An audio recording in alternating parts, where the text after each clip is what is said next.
This is just a complete slaughterfest of Canada, by the way. Like, if every single one of these, Oh, totally. Canada's a little slower to adopt to new programs and technologies due to the conservative financial sector. And conservative, again, to break that out, we've talked about it a bunch of times here, but it is limited, I think, in the fact that there's only so many providers and it is very controlled. Again, it gives, I think, a lot of security, but we're starting to face some, I think, economic challenges due to the immense amount of controls in place. Yeah.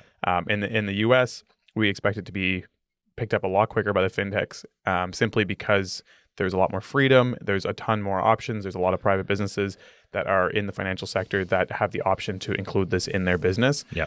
So we expect that you'll see a lot of it in the States. And I think you already are seeing a lot of it in the States and other countries. Hey everyone, thanks for tuning into the Canadian Private Lenders Podcast, a show covering the private lending industry, the mortgage broker space, and the Canadian economy. Your hosts are Neal Andreino and Ryan Neal. Enjoy.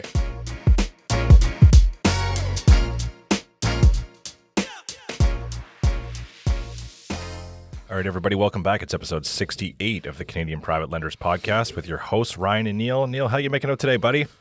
Not too bad. Like I just said to you, I'm feeling like I'm getting pulled in every direction, which is can be a lot some days. That's what happens when you go away for a month in a row. Yeah, Huh? yeah. When you travel for an entire year, it becomes a bit of a tough one to try and catch up. And I'm just, I think about a week ago, I was like, all right, I'm going full bore. I'm back into everything. Yeah. And just opening the floodgates, and it's just mayhem. Like, holy God. Like you saw, we were sitting in a meeting for 15 minutes and it's just my inbox is like, and I'm like, oh, okay, I got to figure this out because I can't keep doing this. So, and on top of that, you're layering in your pilot's license. And then I'm layering in pilot's license, which, I mean, that's only evenings. So two nights a week. I don't think it's too crazy, but there's a lot on the go. So awesome. Anyways. Okay, well, let's dive right into it then. So today we're going to talk about a pretty interesting topic. We're going to talk about the future of mortgage lending with artificial intelligence, or AI. But before we go into that, I think we got to touch on the craziness in the news right now. Yeah. It's I feel like this has changed 6 times since our last recording, kind of what direction we were going in. Yep. But it appears the tables have turned on Trump's terrible tariffs. How about that for some alliteration? I mean, I don't know if they've turned or just been paused. Yeah.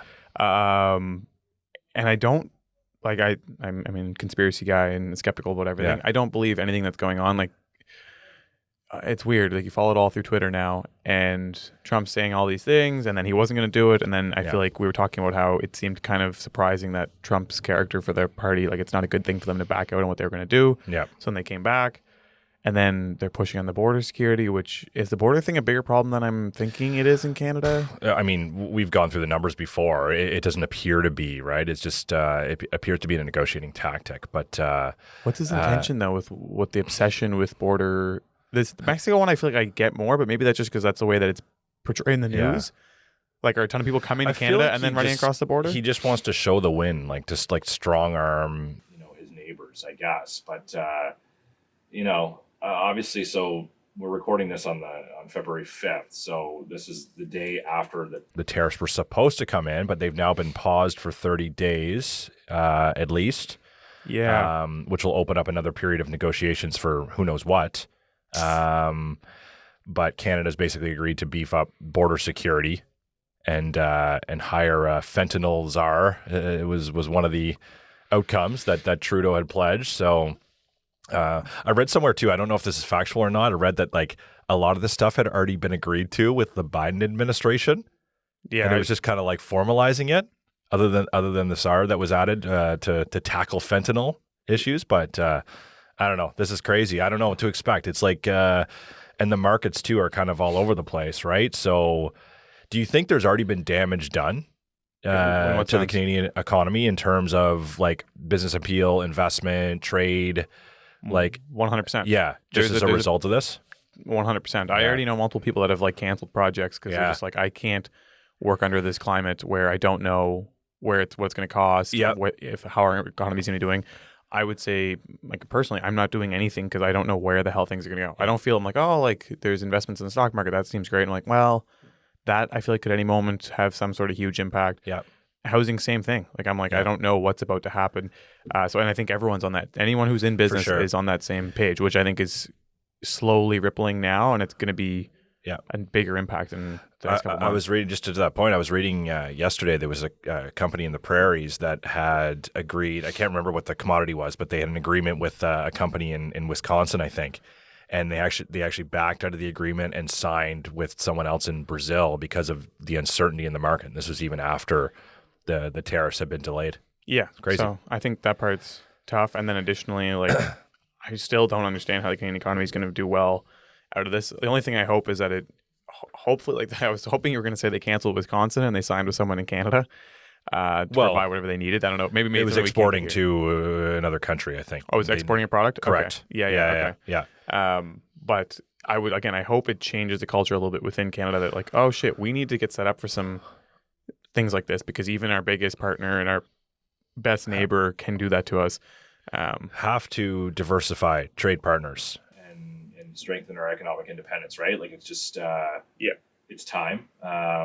It's a shame that our biggest partners kind of acted this way, and we're still going to need them, but it wouldn't be a bad idea to start diversifying a little more right now. Yeah.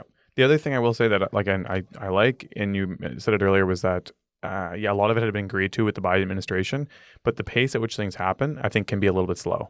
That's Totally. what happens is especially with a country, I think Canada's probably one of the biggest culprits of this, is like we're so It's dragging it out. we're so politically heavy and like politically correct that everything gets dragged out forever and nothing gets accomplished. It feels like. Yeah.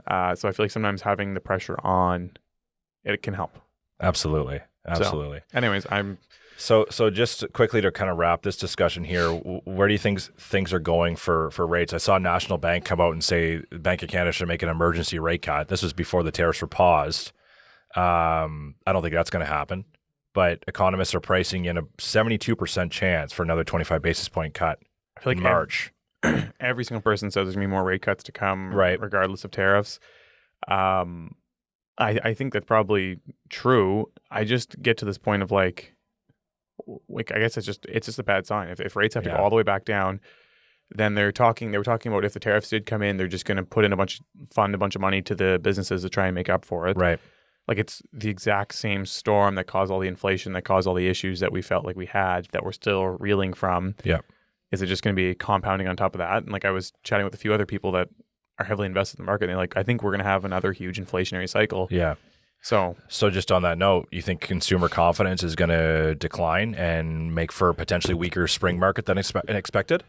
No, because if the rates are cheap, That's going to outweigh.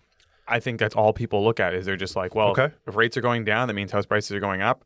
The only way that I think that the market's going to take a hit is if it gets to the point where people start getting mass layoffs. Of course. But that's the only way, because here, again, there's the obsession that housing is everything. Yeah. I'll do everything above all to get into a home and own a house. And so I think that's going to be kind of what you end up seeing. And we're going to get in that place again where like rates are reasonable. The rates are already reasonable now. And if they come down another 100 points, it's going to be super reasonable. And then the cost of new construction will likely be a fair bit higher with inflation and potentially this. So then people will be like, well, if I can't buy a new house for less than $1 million, these resale ones for 700 make sense again. Yeah. And that's what I was reading as well. Like if the tariffs do end up going ahead and being imposed, like the bond market will probably continue to push down yields. Yep. And increase affordability for mortgages, right? So increase or decrease those fixed rates. So it'll be interesting to see. But anything else to add on that, Neil? No, it's just like there's no way to know what's going to happen. Like it feels like there's no indication of any like solid direction. I find it the most frustrating time. Again, these are the times that make the most money, but I guess. But that's right. Like, it's how do you? That's the other thing I wanted to ask you too. So. I couldn't believe like the volume of news and the amount of people that were talking about this, and like it like gelled Canadians like it was like a gold medal game in the Olympics, right? Like that's what it felt like for a couple days. Do you think, aside from like say COVID or 9/11, do you think this is like the biggest economic news that we've seen in our lives? I mean, probably in Canada. Yeah, from Canada's perspective. I think so. I mean, I'm speaking from, I would say, like paying attention to the economic news for about 7 to 10 years maybe. Sure. So for the last 10 years for me, this would be like one of the most Right. massive I forget things. you were a baby during 9/11. So So yeah, to me this feels like a big one because again, COVID was huge and it was just I felt the same, like everyone had this uncertainty. right. And so yeah, I think this would be up there for sure. Trump in general, like what's going on is Yeah. and coming out of COVID, that's the thing. Is like we were already in like a weird Right. state to begin with, so it's just layering. Yeah. Absolutely. Everyone loves to talk about Trump. Absolutely. Absolutely. And I think we've talked about it enough. So let's move along. So let's talk about AI, how it is transforming the mortgage lending industry globally. Okay. So we're going to focus on things like automation, risk management, borrower experience, and regulatory compliance. Okay. Okay. And we're also going to touch on how Canada and the US are kind of evolving differently and how and maybe wrap up with like kind of a time frame with where we see this going as well. So Yep. do you want to touch on kind of the future of mortgage lending in terms of approvals and so on there, Neil? Yeah, I can. So I think, well, like if you're not from this industry, it wouldn't seem, I guess, as obvious, but it seems like a very natural transition to go to AI-driven underwriting. And obviously, it's a fairly systematic process. There's still, I think, always going to need to be a touch. Maybe not always. I shouldn't say always because the way the technology is changing, there'll need to be a touch from an underwriter. But for now, AI-driven underwriting can start by doing a lot of analysis very quickly and preparing a file for an underwriter to review. Yep. It also can expedite that. So we have on here same-day approval becoming more common. So again, with the advancement and more review of other deals that have been underwritten, AI can turn it around in 5 minutes versus an underwriter would take maybe a couple days. You see sometimes with big banks a week, 2 weeks. Totally. So this can help to compile everything and very quickly review it and give you almost like a score sheet that makes it a lot easier to review. So yeah, we have on here again automated verification of income, employment, and credit data to speed up pre-approvals. I think you've been seeing this for a little while already. Like there's a few mortgage brokerage companies that are like not necessarily AI, but they had like basic systems that went through. Web-based or whatever. Yeah, they're web-based and semi-automated. Yeah. And I think this is just starting to kind of layer onto that now and make it even faster and more common. Yeah, and it doesn't seem like it's really taken off in a big way yet. Nesto, I think, was the one that we were talking about before, right? Like an online brokerage that does that. It certainly doesn't seem at this point like the big banks or the A lenders are much faster than they have been historically as a result of this. So, but maybe that's still to come. I guess we will see. I think the difficulty, I think for them, it makes the most sense. Like I think in the private space, it's probably a little bit more difficult because it's much more of a story-based approval. Yep. But in like a grade A bank, I think it's a lot more simplified and they're probably a better candidate for it. But I think their investor base and the money that they hold, they carry a lot of responsibility. Yep. And so if something were to happen with AI and they're like, well, AI approved $400 million in bad mortgages. Totally. That's not really an option that they have. Yeah, absolutely. And beyond that too, I mean, a big goal of using this technology would be in terms of improving risk assessment too. So you think about, a big thing the Canadian government is looking to tackle is mortgage fraud right now, right? So you mentioned, verification of income and employment, obviously very important. AI tools could potentially detect early signs of fraud or mortgage delinquency for that matter as well, right? Could even use non-traditional data like rental payments or utility bills to support borrowers with thinner credit profiles. I guess we will see on that.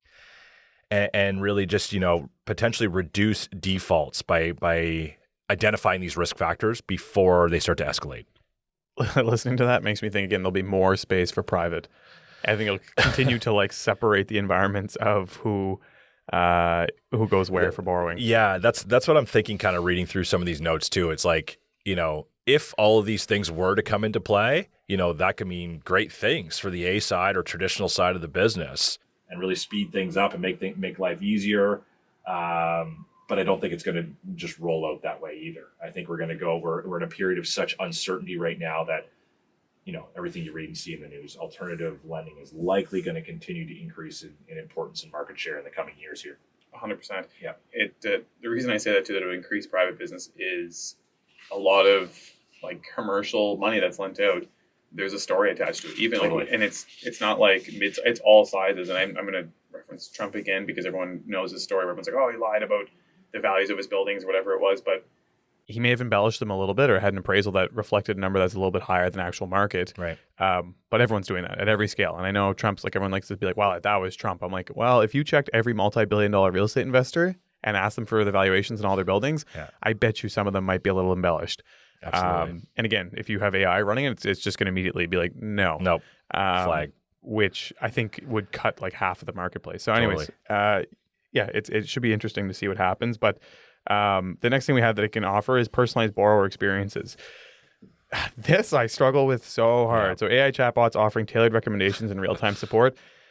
To me, like I was dealing with one a couple days ago for something, and I just kept being, can I speak to a person? Yeah. Give me a person. Give me an agent. And it's like, okay, sorry, can't help you. Goodbye. And so I guess... How often do you see that chatbot at the bottom of your screen? And every website has it now. As quick as possible, click the X on it to be like, get the hell out of here. I hate it. Yeah. So I don't know. I was chatting with a friend who's big into this world, and he suggests that it's going to get better. People still will know that it's not a human, but he says it's getting better. And I think I did deal with one that was a little quicker, that it spoke a little faster and was a little more intuitive, but still, I hate it for customer service so much. I don't understand how big corporations are still under the belief that it's good. It's so bad. Absolutely. But yeah, but in that process, it can offer some enhanced transparency and simplified processes for borrowers, which I could see is true. Like some basic questions, it can actually have some value. And again, maybe I'm underestimating how far it gets. And yeah, maybe I'll get to the point where natural language processing is improving so rapidly, and maybe that's what's going on right now, that maybe I'm talking to AI people and I don't even know it, and I'm okay with it. Yeah, true. So yeah, we'll see. This one, I think, next one is interesting, is dynamic pricing models, Neal. So AI-powered interest rates based on real-time market data and borrower risk factors, right? So this could be something that could change the dynamics of the market right now. For example, my friend Jeremy, our BDM locally here with TD, talks about TD can get rate exceptions and they can get a lower rate, but you have to apply. The broker has to apply for that rate exception. It has to get escalated, and that takes a period of time. And then typically it comes back and they say, yeah, your rate exception is approved for this level. But that takes, 1-2 weeks for that process to go through. If you could actually have like real-time assessment of the borrower along with market data at the same time, maybe you could come in and you're 5-10 basis points cheaper than your competitor, and you win that deal, right? So I think that could be interesting. I'll believe it when I see it, though. I just hate where this is going. Like in my head, I'm like, I remember when I got my first mortgage and I dealt with my TD rep, and like he made me feel good by going and getting a rate exception done, and I felt like I got a good deal, and I walked out of there. Now I'm just gonna talk to an AI chatbot, and it's like, your number's 4.95. Yeah. I'm like, can we negotiate on that? No. Would you like to take this or not? And I'm like, okay. There's no human interaction at this and at all. Takes the fun out of it. There's no fun. There's no getting a deal. This is the price. Yeah. But anyways, I do see that coming for sure. Yeah. The last point is regulatory compliance, automating compliance checks. Just a second. Just had a thought there. Maybe AI will get so advanced at some point that it'll negotiate with you and it'll anchor really high, and then allow you to negotiate with it just so you feel like you got to win. Sorry, just had to add that in. I think you're right. Actually, it'll get to the point where, like, again, this is where like corporations will be like, we've realized that people like to feel like they're getting something. Absolutely. And so to make it more personal, we've now added this in. But that'll be again even worse when I know I'm like dealing with a computer where I'm like, well, I know they have squeeze in there, and I'm getting my ass handed to me by the best negotiation piece in the world because it's negotiated 4,000 mortgages. Yeah. But yeah, I do see all this coming, which just seems like this futuristic dystopia. Anyways, the last point that we had in here was regulatory compliance, automating compliance checks to meet the evolving regulations, which are ever changing, as we all know, different stress tests, different documentation requirements, all these different items, fraud checking, foreign buyers check. So with that, it can help to make things a lot faster. Again, it'll probably reduce a lot of fraud and concerns that people are having around that. So it could help with some speed because it is getting to be fairly cumbersome on the paperwork side to get a mortgage. Absolutely. All right, let's jump right to some key differences between the Canadian and U.S. mortgage lending markets. So in terms of a regulation perspective, so Canada's got stricter oversight with their stress tests, new loan-to-income ratio requirements, foreign buyer bans, and shorter amortization limits, although that's changed recently. And AI's focus here could be ensuring compliance and adapting to these tighter rules. Not sure how that's going to change much or evolve much in the market. And from the U.S. perspective, there's more flexibility overall. And there's, of course, very diversified by state in terms of the regulations. It's very much where Canada is very much regulated countrywide with some nuances in terms of licensing by province. U.S. is basically a state-by-state basis there, right? So AI could potentially help streamline processes across that fragmented market in the United States. I'm not sure if that'd be a good thing or bad thing there, but given our market here, but that's somewhat interesting, I'll say. Yeah. Yeah. Anything to add on that? No, I'm just thinking about that. Yeah, I think in the States, again, where it's a less standardized system, it'll be, I guess, more opportunity to see different tools from AI, whereas I think Canada's a very systematic place already, where it's like it'll just get really tight on compliance and rules and pricing. Yeah. In the States, I think you'll have a kind of a battle where everyone has their own independent AIs and systems that they utilize. But if you think about the market as a whole, it seems so much healthier in the States that they've got so many more competitors out there and independent private lenders and like countless banks in every state, right? You know, there's some banks that are just like one state or like 2 or 3 neighboring states, right? Versus we have 5 that run the entire market. The difference. This is what Trump's after, isn't it? That's what my wife was speculating, that Trump's after. Banks? Yeah. To bring in American banks into our market. I don't think it's banks. I think it's resources. Yeah. I think he wants control on the resources. But I mean that's a given. I think given the lower tariff. But anyways, we've talked enough about Trump. But the point with the American banks, I mean, it runs more risk. Like I think for the average consumer, having the systems like that, in some sense, it offers more risk. I don't think it's a massive amount, but that's where I think, like, I know when you talk to a Canadian, like, well, look, there's an American bank that went belly up. There's another American bank that went belly up. Yep. There's still mega banks there that won't for sure go missing. Yeah. And that's just part of the economic cycle too, right? If it's not a well-run institution, then, maybe in Canada, happens, right? Everyone pays, you pay a little extra for everything because you have that security. So you got to decide if that's what you want. Yeah. And again, I think for business owners and investors and those kinds of people, it gets very frustrating because it limits the potential growth and opportunity out there. But anyways, the next thing, key differences between Canada and U.S. mortgage lending is looking at alternative lending growth. So in Canada, because of what we just alluded to, there is a fairly quickly rising demand for private lenders and mortgage investment corporations due to the tight banking regulations that continue to increase. AI will continue to help to assess the risk for underserved borrowers like new Canadians and self-employed individuals or people who work exclusively in the housing industry. In the States, they have large established markets for what's QM? What do we got here? It's QM loan. Good question. Okay. For non-QM loans and hard money lenders. So they already have this. So AI can really help them to scale this and optimize securitized loan portfolio. So this is something that qualified mortgage loans. Okay.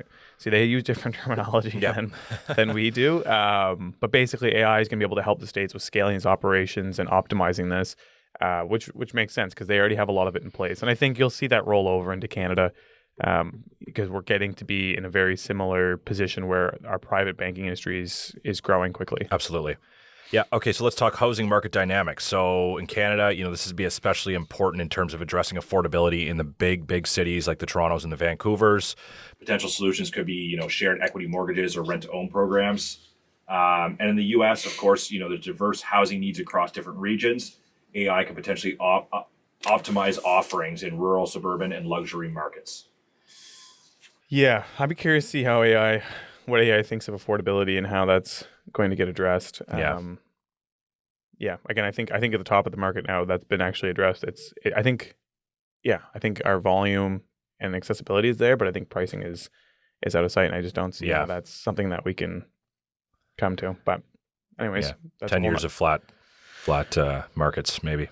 Yeah, maybe. And I was having this moment. This is a complete aside, but I was having this moment the other day, and I'm like, how are these units going to continue to grow in value? And I was like, I think potentially with the way everything's going with tech, people's requirement for space, maybe not by desire, but just by design, will continue to decrease. Mm-hmm. Like unit sizes are getting smaller and smaller and smaller. And if it gets to the point where you're just whipping on a headset, and like with all of this too, the other thing that we're not talking about really is like what happens to all these jobs?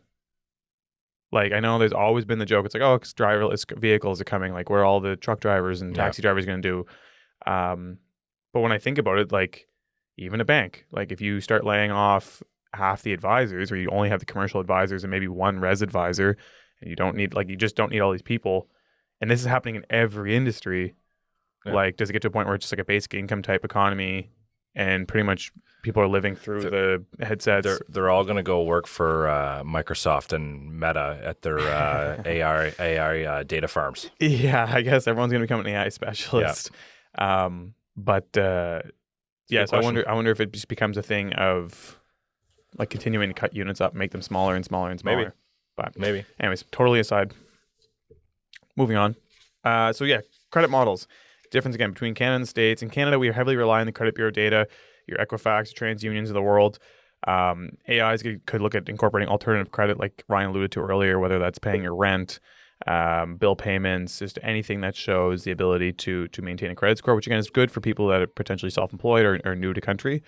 The U.S., again, they have more models. So they have things like the FICO index, which already utilizes this alternative data. So AI can, again, be implemented to help refine these models for some of the underbanked populations. And so that is one thing in the States that you hear of a lot, where there's difficulties in rural areas to get the kind of coverage that they need. And that's, I'll say, one benefit that Canada has is we really have a lot of fair banking practices where the big five and a lot of, as you get to be a certain size as a bank, you have to be represented in some of these underserved communities, whereas they don't necessarily force that in the States. Yep, absolutely.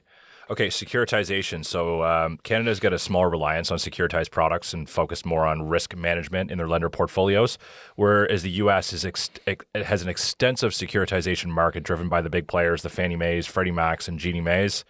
AI's role here could be basically predicting loan performance and monitoring delinquency risks. That's the one thing I already don't know. I'm like, well, I guess, again, there's people at the front of this, because I'm like, how does AI not already have such good predictability predictions? Yeah. And actually, as I'm saying that, I know, well, everyone heard of DeepSeek. There was the big DeepSeek thing that came out, and OpenAI is worthless and blah, blah, blah. The guy who started that, prior to doing DeepSeek, he had done a hedge fund, and he used AI to make the predictions, and it was outperforming the market by an immense amount. So maybe it's already there, and we're just it's just not been rolled out yet for us. Yeah, for us. I mean, I think if you go digging for it, it's available. But again, in Canada, with the big five, like, you're not going to see them operating on things like that quite yet. Yeah. Anyways, number 6 is adoption pace.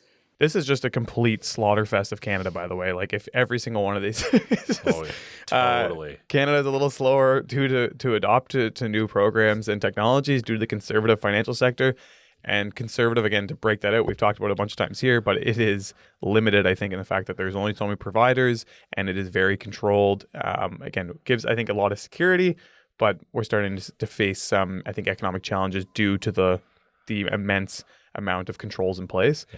In the US, we expect it to be picked up a lot quicker by the fintechs, simply because there's a lot more freedom, there's a ton more options, there's a lot of private businesses that are in the financial sector that have the option to include this in their business. So we expect that you'll see a lot of it in the States, and I think you already are seeing a lot of it in the States and other countries. And Neil, if Canada's considered slow, what's Atlantic Canada considered? We don't even have a pulse. We're just like not even tortoise on the radar. In the hair. Yeah. Tortoise in the hair big time. It's bad. All right, and just to wrap up here, so potentially, sustainability trends as well. Canada's going to focus on green mortgages and ESG lending. I'm not sure how many lenders actually do focus on this, but they may say they do, with AI assessing energy efficient projects. Obviously more on the commercial side there. And the U.S. has an emphasis on both green initiatives and social sustainability for underserved communities that you kind of touched on already, Neil. Yeah, I think we're starting to see some of the ESG stuff. The difficulty is there isn't a solid measure in place, and I think AI, to this point, can be helpful in assessing that. I know when I chat with some bigger fund managers and I ask them about this, they get a little bit uptight simply because they're like, there's just so much greenwashing and bullshit that came out, like anything. They came out with ESG scores, and then so a bunch of people saw an opportunity to try and scam the system by kind of fudging the numbers to show a great ESG score. So this actually could be really helpful to try and actually be like, okay, this is why this project is truly within our ESG mandate and objectives, and hopefully it can actually help with that a little bit. Neil, you want to go through some challenges that AI is going to need to overcome? Yeah. So there's going to be a lot of bias in AI algorithms, so we need to ensure fairness in the lending decisions. And this is kind of my concern, and I alluded to it earlier, but it'll just pick out all the best people. And so like those who are underserved already will perpetually get more underserved. And ultimately it just automatically feeds the top at the highest levels. So it's going to be really important. And again, this is where Canada's good. Canada will likely be one to try and monitor that and make sure everyone gets a fair crack at it. And the States tends to be a little bit guilty of this, where they may not get a fair crack at it. And AI, again, why wouldn't it? Because all the numbers and the proof would show that the top end of the spectrum is the better place to put your money. So it's going to continue to do so. Yep. Continue that bias down that road. A very important one, data privacy, right? So protecting borrower data amidst increased data collection. This is already an issue with many of the technology tools we have in our market now. But how are we going to, continue balancing innovation and moving forward with AI and ensuring borrower data is protected? I was thinking about this yesterday. We've come to a full transparent world. Everyone talks about everything. Yeah. Everyone shares everything. Does it matter anymore? I don't think it matters. Lay it out there. It's insane. You listen to a podcast now, and I mean, Theo Vaughn's a bit of a goof, and he pushes it to the limits. But he talks about, he's like, yeah, I have these addictions. I'm on these drugs. Yeah. I'm doing these things with people. Like last night, I was out ripping lines of coke all night. Like he just Crazy. He'll share everything. And they also, it's very common now for a podcast. I'm like, how much did you make this year on your podcast? And like, totally. I made $3.5 million. Yep. And I'm doing this with it and that with it. Yeah. Like we're in this full transparent world now. And I think there is some positive to it. Honestly, I think people feel more comfortable sharing. I think that with that you can get a lot more help and people just trust people a little bit more. But it is concerning when it's a computer because again, we don't know the computer, and so it's not a human being. And it's a little more stressful, but. Yeah, and then also the scary one that everyone talks about is the TikToks of the world, where it's it's a whole other country collecting this to try and use it against you. Yeah. So, anyways, that's just something that popped in my head. But yeah, and then the last thing we have in here is building trust. So, like I said earlier, I don't feel confident working with an AI driven. I don't know what you'd call it, financial advisor. I don't. Unfortunately, as much as I know that they're the smartest, they're smarter than any financial advisor that's sitting there. I just don't feel great handing the money to a computer. And maybe I'm basically already doing that now. But it just doesn't seem like it's going to be super positive. I guess as time goes on and it starts to, I'm sure they'll get to a point where the top 5 hedge funds in the world are all AI driven. And then you'd be like, well, I guess they make all the right decisions because they can input all the data across the planet and they can factor in everything that's changing. And then they can also make the changes instantly. I think it just kind of sucks. I wish I was born in the 60s. That's your opinion. Yeah. You know what? I'm sure a lot of people wouldn't disagree with that, Neil. It's good. Numbers are better and this is better and it's more efficient, but it's there's a little bit of sauce. Are we happier? Yeah, exactly. There's a little bit of sauce and some inefficiencies. Yeah, for sure. All right, Neil, I think that was a pretty good discussion, but let's kind of touch on our key takeaways and close up here. So major things we discussed here, of course, AI's role in speeding up approvals, improving risk assessment, enhancing borrower experiences. We will see. Of course, there's going to be different regulatory and market differences in shaping AI adoption, and Canada and U.S. is going to be different. There's going to be differences, of course. Neil, you touched on things that we need to challenge, like bias.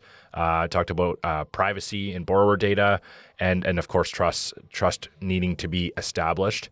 What about any key takeaways for you, Neil? Yeah, for you guys listening, I think some key takeaways would be we recognize that Canada is very focused on compliance.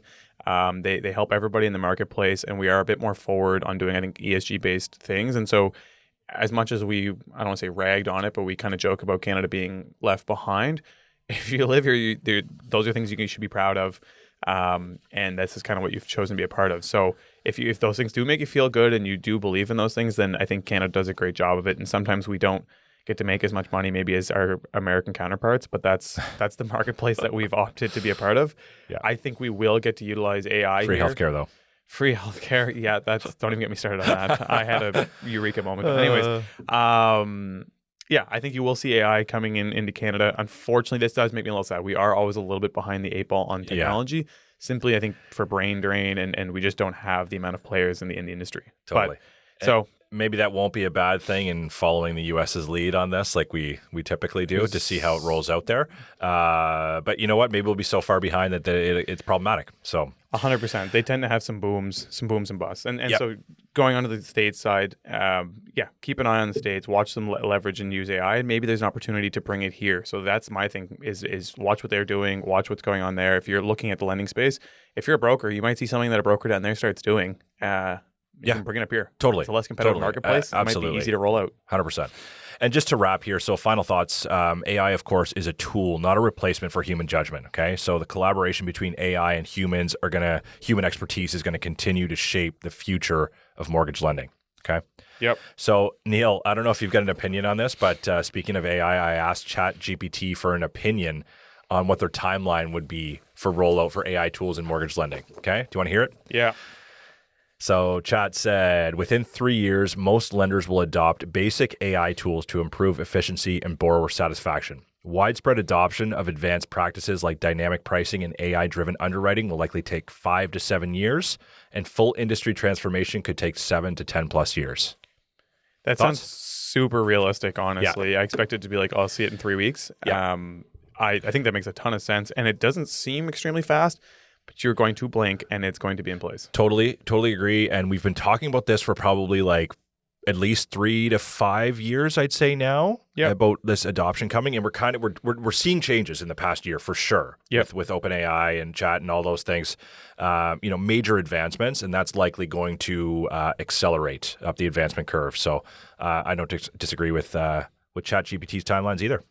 Please delete all of your AI chatbots on your websites. I hate them so much. The worst. Yeah, absolutely. Well, I think that's it for today, but appreciate everybody listening. Please feel free to give us some feedback, and we'll see you next time. Thanks, guys. Thanks for listening, guys. It's Neal, your co-host and co-founder at Keystone Mortgage Investment Corp. and Director of Investor Relations. I'm also a real estate agent, real estate investor, and business owner. And your co-host and co-founder of Keystone Mortgage Investment Corporation, Ryan McNeil. Keystone MIC is licensed under the Mortgage Regulations Act of Nova Scotia, license number 3000844, and through FCMB, license 89280. Keep in mind, the views of this podcast are for informational purposes only and are not financial advice.